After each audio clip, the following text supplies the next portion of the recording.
Welcome, everybody, to Biodesign Now, the podcast where we explore innovation at the intersection of design, biology, art, and technology. Hosted by myself, biodesigner Akir Hall, and artist and biodesigner Kirsten Tingle.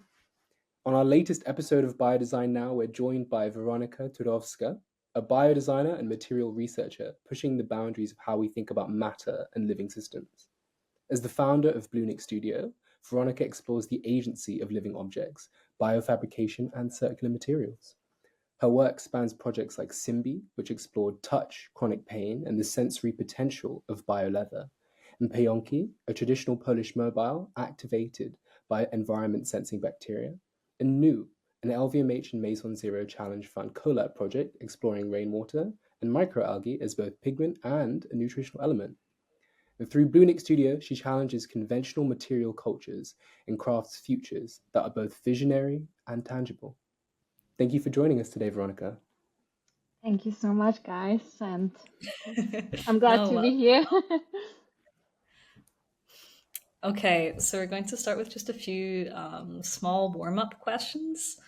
So right off the bat, what in nature is inspiring you right now? I think we started talking about it when you guys asked me how was Poland. So I just came back from my trip to the mountains, and yeah, I can definitely feel like almost like a new person. So I think there's something like magical or even mythical about the mountains. Like you you climb a higher mountain, you want to give up 10 times, you're on top, you feel like you can do anything in the world, you go down and you regret your life decisions again. But yeah, like I think mountains are humbling and they can teach us many things. And for me, definitely they are always pushing my thinking into the right mindset. Very nice. Nice. Okay, what does biodesign mean to you personally? I think about it a lot, but for me personally, biodesign can create some sort of like this multi-species healthy space where kind of like its own intercorrelated design ecosystem for the materials to thrive and for the planet to regenerate. So like for me, it is thinking broadly and more holistically and ethically what design can do and how different materials and systems can behave within environments. I absolutely love multi-species healthy space. Yeah. That's what we are aiming for. It is. It captures it perfectly. I also like this idea of like biodesign is kind of it's about the ecosystem.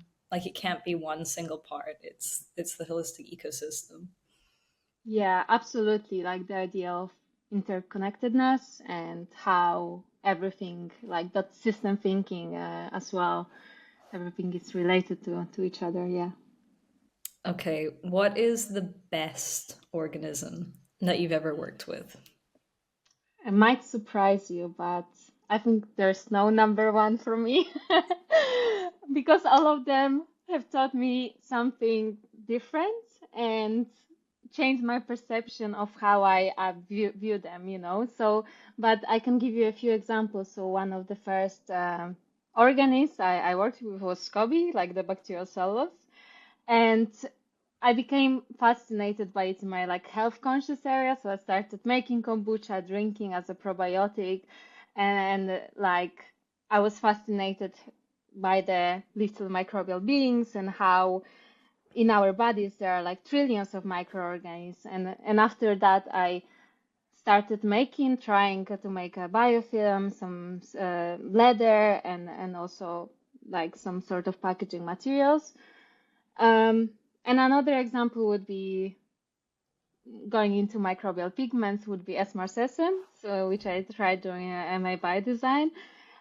Even though I'm very much over my Barbie face, the bacteria gives like this pink reddish hues, you know, when we see sometimes in the bathroom because they thrive in a moist, humid conditions.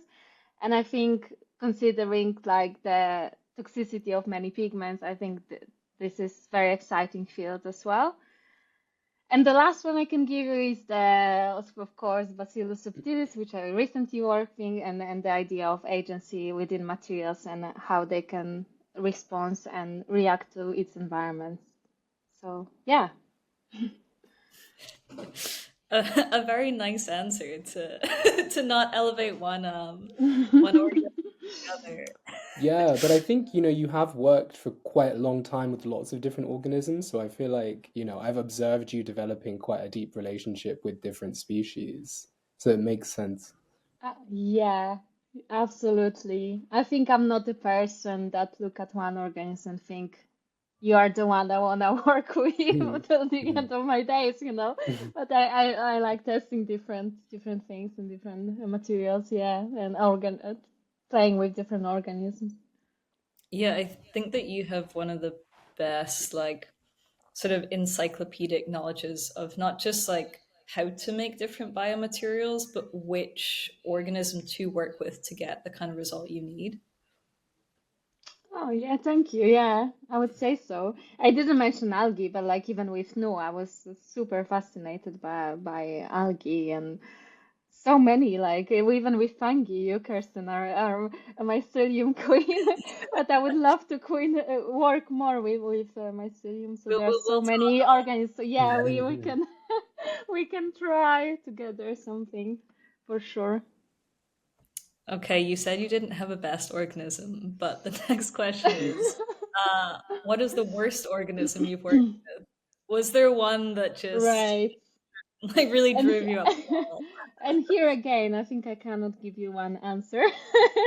But if there was some organism that I would dislike to work with, that it would be something to do with insects. Even though I admire people that do it, I think I prefer to stay on the micro scale. Okay, well, moving on from that, what was your relationship with nature growing up? Were insects involved? Does that does They that actually explain were. that? Maybe that's Okay. why.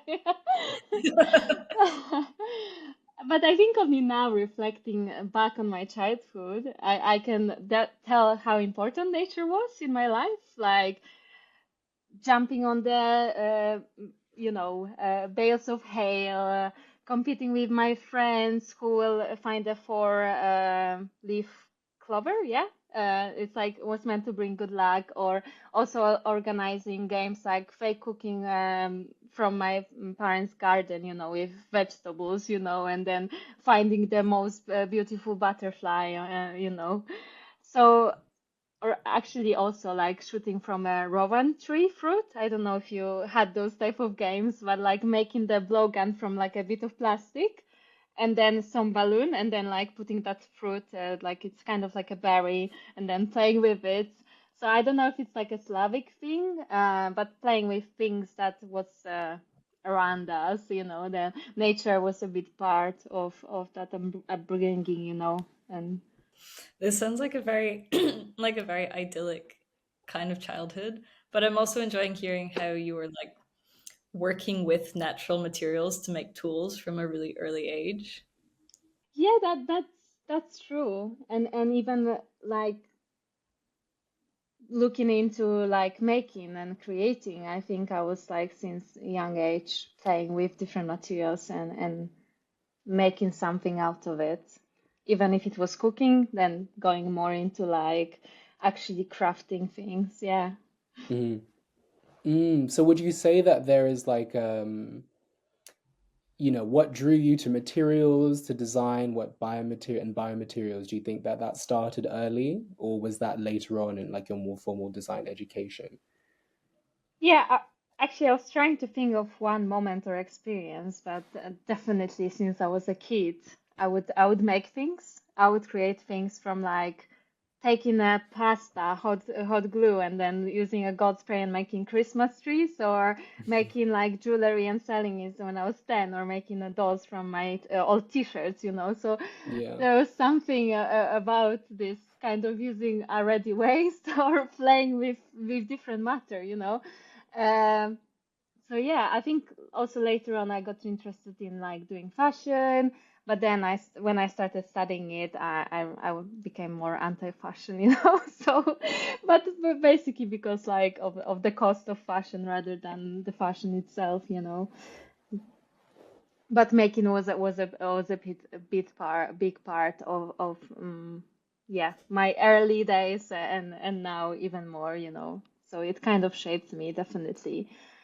Um, and I think like even during my fashion days, like I remember reading I don't know, maybe you know Lee Edelkort, like she's a Dutch trend forecaster.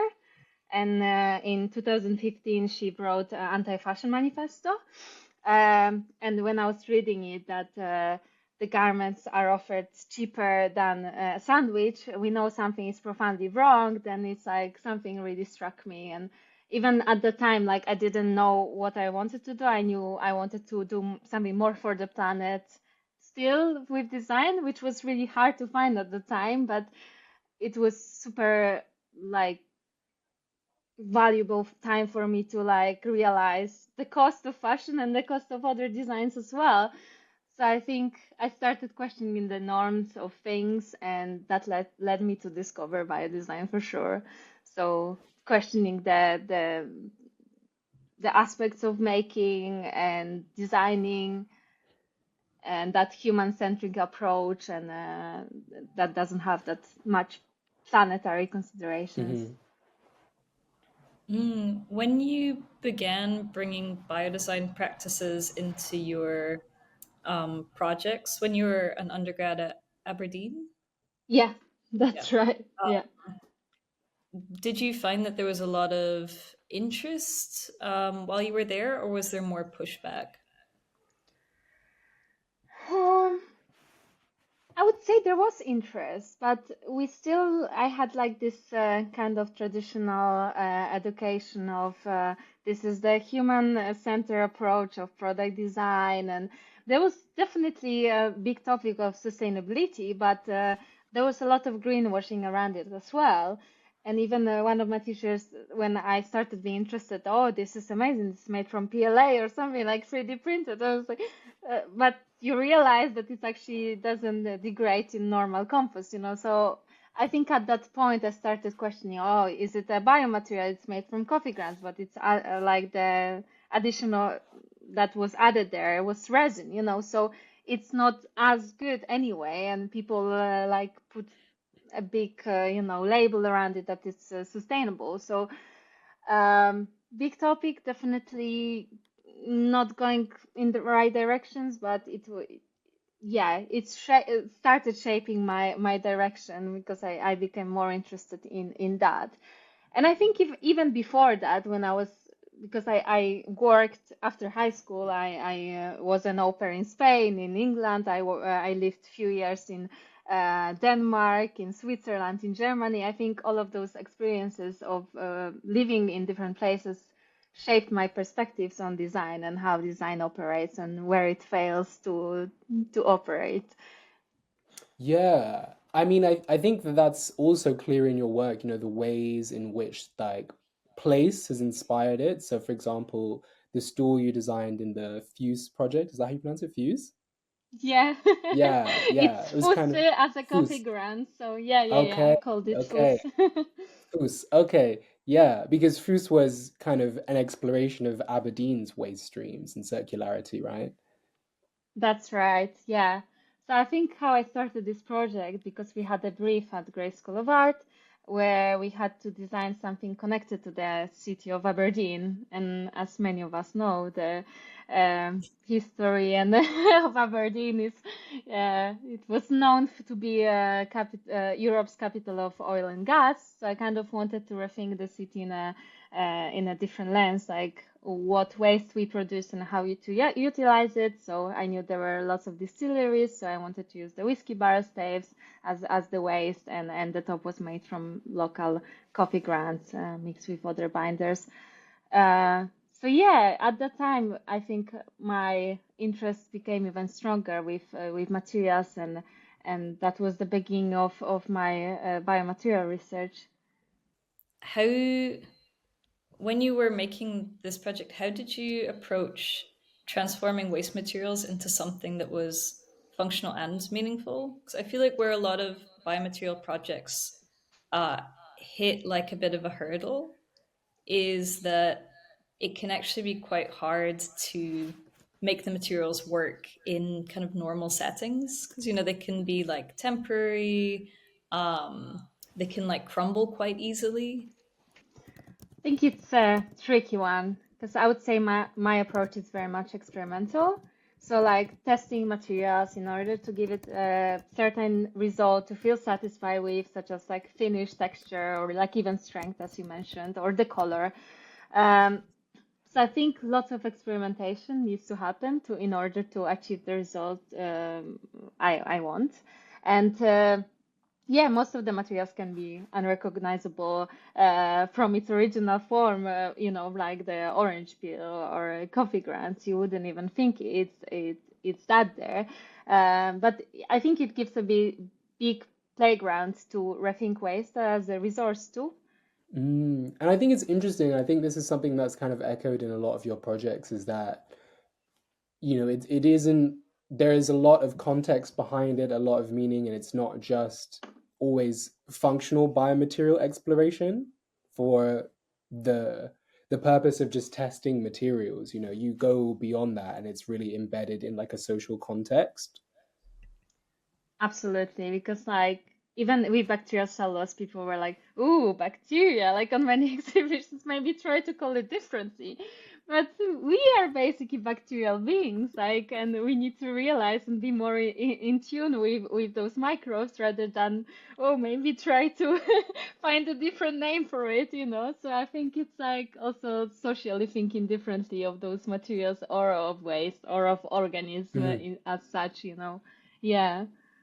Quite an interesting time recently where like microbes and bacteria um, are sort of having like a bit of a moment in the spotlight, especially with lots of research around the microbiome coming out.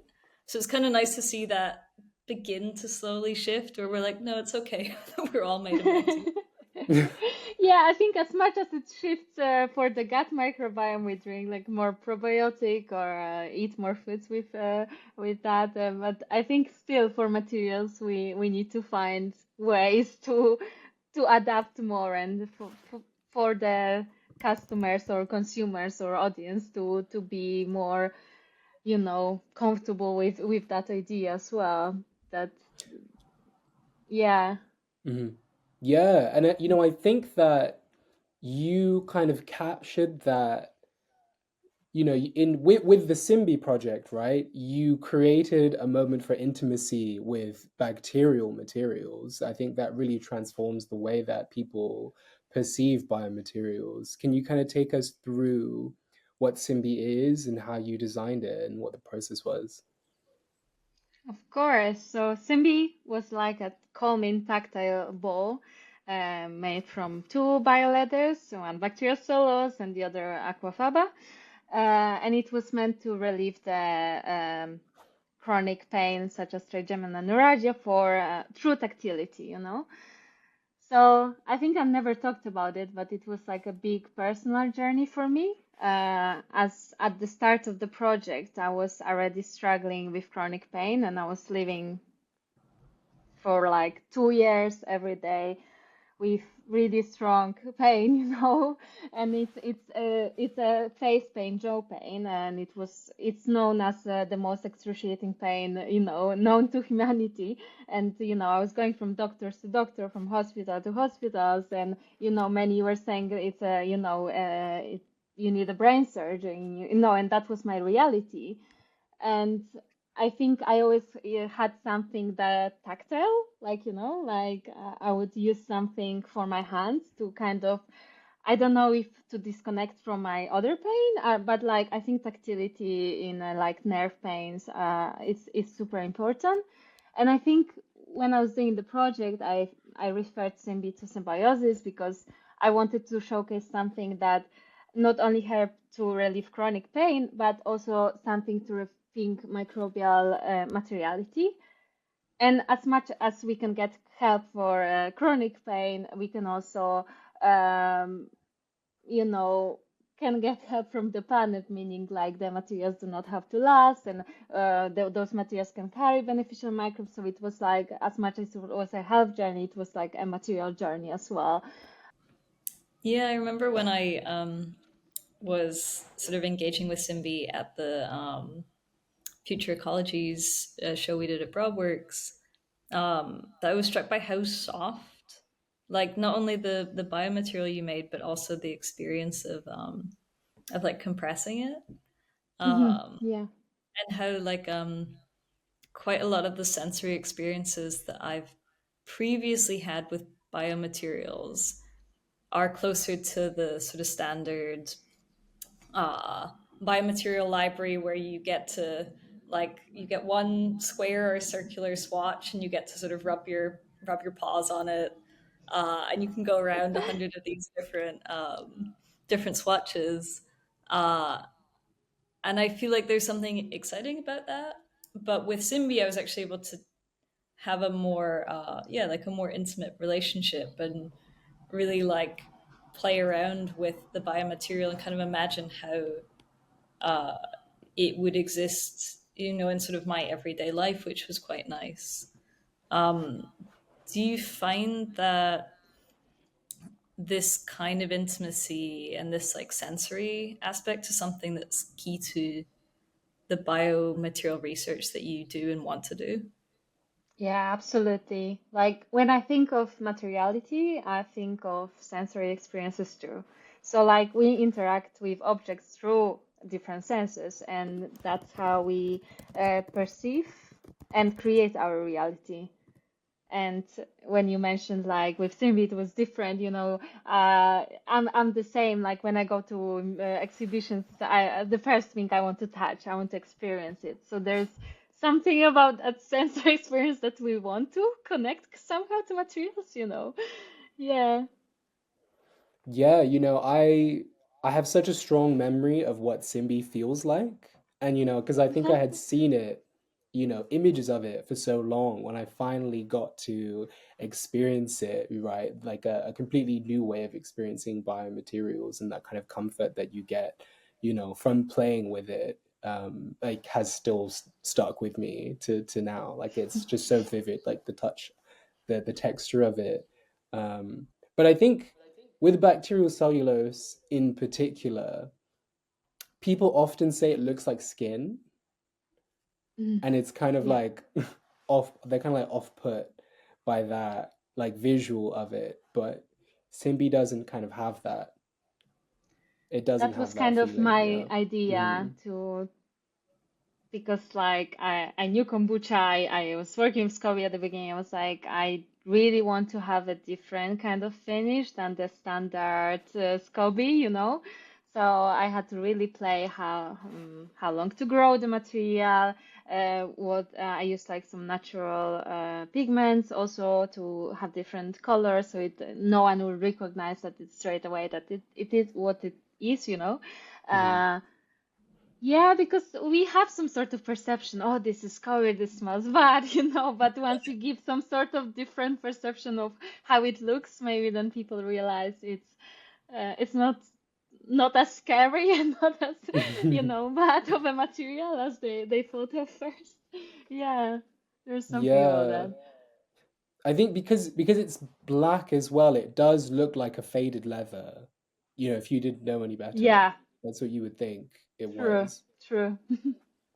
It's quite interesting how changing perceptions is such a key part of this material research. Because I feel like sometimes in biodesign we think, oh, we just have to figure out how to make a solution. But it's Mm. equal parts that and also convince people that this is like a sort of safe, non-scary, interesting solution to have. So it's a tricky one to often we're materials people, but we also have to be uh, kind of like social scientist marketers for the things that we're Yeah, making. psychologists like I keep or like yeah, but I definitely Have agree. you It's not. experienced? It's one thing to discover all this. There's so many innovation already on the market. You know, we can create anything we want, but how to actually show it to people, how to present it in a way that they feel comfortable with those innovations, because we kind of get used to one way of living, and we like to be comfortable with things, but once we show something, oh, this is this, and it's like it's very much an unknown place for us, and yeah, it's very tricky, but yeah, we have a big job to do, from like that social perspective as well. I think in the material research and generally in biodesign as well. Yeah, but hopefully it will change once there's more of it, and people start to like being more comfortable with the idea of organisms that we also have inside, So hopefully, the shift of perception, it's already happening slowly, but I think we will see more of it soon. Yeah, and again, I think that your projects have really been embedded in culture and they play with familiarity and newness. And I think Payonke is like a perfect example of that because it's, transforming this almost fading craft and tradition of, Polish mobiles and bringing it into the future and making it living and giving it a new materiality, even though it's embedded in something that is age old. Yeah, I think with craft, even the craft of making Payonki, those mobiles, uh, transformed during years. It wasn't just one material. People started making it from whatever they found on the field, and then it became a whole thing of that symbolism of making them. Women would go and find some straw and make them before Christmas, so there would be good good luck and prosperity for it. It would mean good luck and prosperity for the household. But yeah, there is something, transformative about craft, and I think showing new materiality through old craft, it's important to push it for next generation and for the future as well. Could you, just for people who haven't encountered your project before, because I think it's brilliant, could you just give us like a brief explanation of what the project was, and then maybe a little bit of the scientific side to it? Because I always often say when I was like trying to explain your project to people that it was sort of the closest to biodesign magic uh, that I've maybe ever seen. But I'd love people who haven't encountered it before to really understand what the Of project is. course. It's funny that you said magic because I wanted to call the project Mythicae before, so it's kind of those myths, those folk stories, everything like that. But yeah, so I think it started when I looked into like folk craft, and I came across one picture from a Polish folk museum, and there was this intricate hanging object, and I was like, I thought I saw it somewhere as a kid, but I didn't remember well. And then after researching more, I realized there were mobiles, and they were just not present in Polish cultures, but also in other cultures. There were those hanging objects, sculptural objects made from delicate components that would move in response to air currents, Uh, and the movement was very symbolic, as I mentioned before, and then would bring that luck to the household, So to combine it with biodesign, I kind of started looking into indoor environments and the idea how we spend 90% of our time indoors, So first I wanted to work with algae, for more like air purification something, but after finding out about this amazing shape-shifting organism, this probiotic bacteria that does it, I decided to connect the craft to the actual movement, Um, so I got interested in agential materials and this Bacillus subtilis, commonly found in soil, in water, in probiotic foods, um, has this property of hygromorphism. So just like a pine cone opening up in the rain and closes, that's the bacteria on the material that's a very similar thing. So it's shape shift in response to moisture levels, So the object kind of served both as humidity prevention tool and as a functional object beyond aesthetic as well. Oh, it's It's so like a interesting. short description, yeah. I'm also just struck by like this notion of agentic materials, because I've been hearing agentic a lot recently, but in relation to AI, like agentic AI agents, agentic AI will do this. And I Mm. think it would be such an interesting revolution to have agentic materials, especially in the way that you've worked to create agentic materials, where there's an interesting mix of like high and low tech to create it. Yeah, absolutely. And it's kind of like a non-electronic way of sensing, we don't need those, expensive sensors. Well, maybe they're not that expensive regarding humidity, but in general, we don't need that. We can have materials that maybe can tell us about our environment. And it's also different, perspective on materials and maybe different relationship we can have with materials when we can relate to something. Oh, it opened up. Maybe I should open my window. Maybe it's low humidity. Maybe actually, the window should stay open. It's like, yeah, different way of relating with our indoor environment as well. It doesn't have to be as static. Yeah, I think that's what's special about biomaterials in general is that they are quite dynamic, right? And they often have like another dimension, like a fourth dimension to the material, which is how it changes over time, or in your case, in response to environmental stimuli. Yeah, I think then we touch in also we can talk about like the notion of care within materials and within biodesign. What you just said, when the material changes, or maybe, oh, it's maybe actually moist in indoors because the material is changing, or maybe it's too hot because my bioplastic, it's melting, I think it's like almost like a gardening as well to think this research or having those materials indoors. Yeah, like through through these objects, we're connecting to the environment, but also connecting to ourselves more deeply. And there's like that kind of cycle.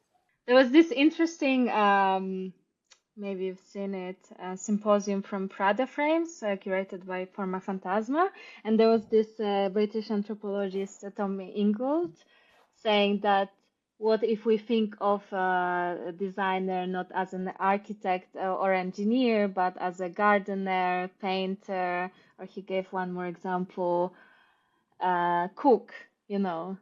So it's about that material transformation and, thinking of different way of looking into, matter and materials, yeah, as designers. Yeah, cooking is such a beautiful metaphor for material transformation. I think that is like universally understood. Yeah, absolutely. Like you take some butter, milk, sugar, you achieve something else, and there's so many, other aspects on the way to achieve something, the final step. And it's kind of like thinking of designer, I think. Yeah, so the future by designers. Yeah. Okay, zooming out a little bit and sort of back into the like the macro of your practice, and all the things you're going to achieve. What would you say the goals are for your for the future of Blunik Studio? Right, there are some things I cannot like mention yet, but there's Some some secret good things projects. coming, some secret projects They're coming. really cool, but we can't talk about them. Very cool, coming up soon. Hopefully, you will know about them pretty soon.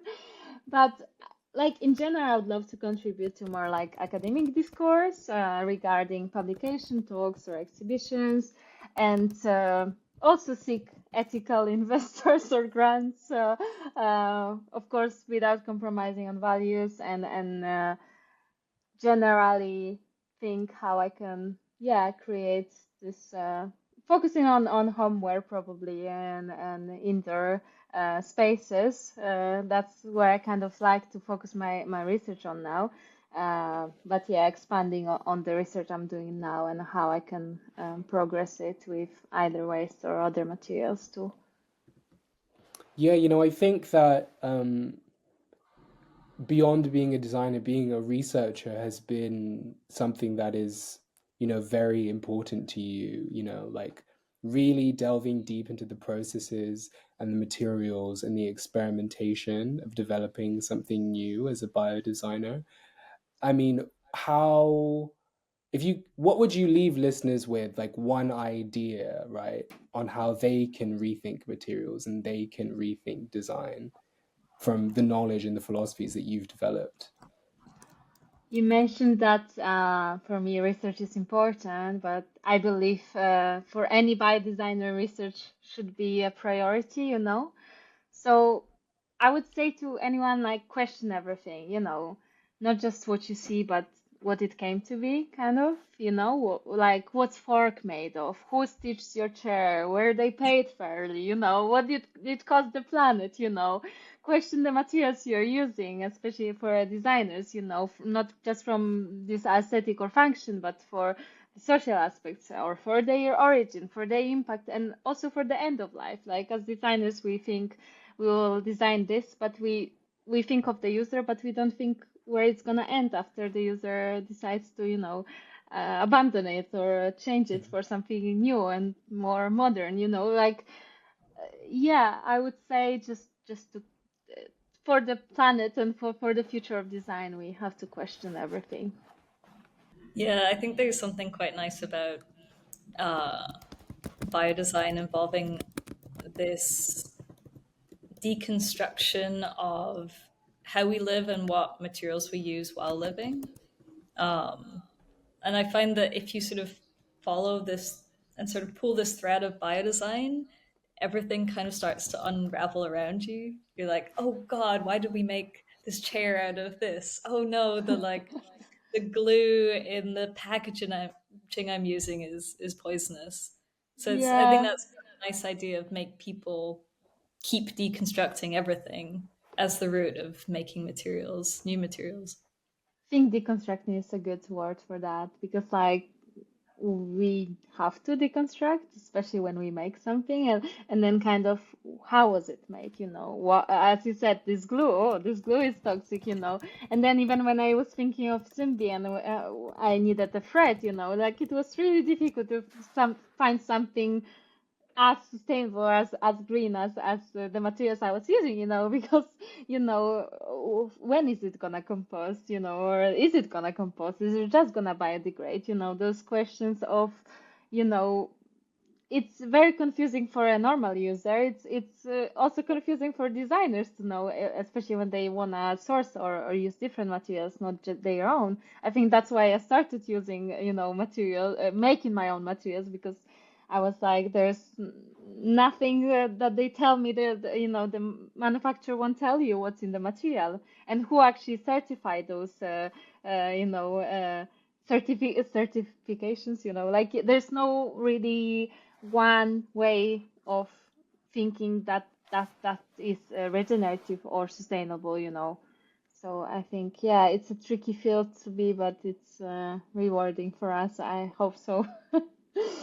Yeah, I think those are really important takeaways. Question everything, deconstruct, think in systems, think holistically, think on time scales.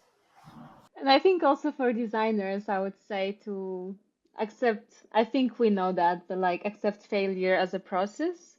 I think like, especially during my last project, I realized how important it is to fail during the process, even though I was failing many times, but to actually be more patient because I was like, nothing was working with the spores. I needed a material, like I tested like 50 and like only three out of them worked, There's this different, like more scientific way of working as biodesigner, that requires more patience and more time and yeah, more accepting the fact that nothing has to work straight away. Whereas with design, it's more like of a straightforward kind of thing. You don't really use more disciplines, it's a kind of this is the step A, B, and C, With by design, it's more like, wiggling in between steps, to find the right direction. And yeah, Yeah, biodesign's like playing a really long game of snakes and ladders. pretty much, I would say, yeah. Yeah, because as you were saying, as a designer, especially if you have a specific craft, right? There, you know all of the materials, all of their functions, all the processes, how to use everything. But as biodesigners, none of those things are, um, none of those protocols exist, So you're developing them Yeah, as you go. yeah, absolutely. So, yeah, it will be more of it, I'm sure, for people to learn about it. But for now, it's tricky for designers to step into it. It might feel like a scary thing, but I think it's rewarding of that exploration and deconstruction of things, when we can look more broadly how design can operate and what possibilities we can do with it for the future. As we sort of like bring things to a close, I have one or two last questions. I'm wondering what advice you have for early biodesigners to stick with those long time horizons of creating materials, and also how to kind of keep the faith while doing this quite difficult process. Yeah, just the patience, just like climbing up a mountain, you need that, resilience and being more humble, I think being humble is maybe a good way to approach it, because I don't think there is one way to approach it. Sometimes I would do something and it will work straight away and I'll be like, that's amazing, and I want to experience that again next time you try, and I don't know, there was different conditions in the incubator, or someone change the RPM in the, uh, so yeah, it's very tricky, but I think being humble and being more resilient to fail, basically, accept that it's a part of the process, and not thinking that, yeah, I'm doing this and this will work. More like, I'm trying this. If not, I have this plan. Maybe I have plan C or D. There's ways of working. So there's it's not an answer that something doesn't work and we should give up. There's probably 10 other ways it can work to, just like with science. I think designers need to be more humble with Mhm. that process, and it's tricky because we are not used to those type of processes. We think we can, test something in the lab and it will work the same way as in the workshop when we try the wood. No, it's doesn't work this way, but yeah, probably that.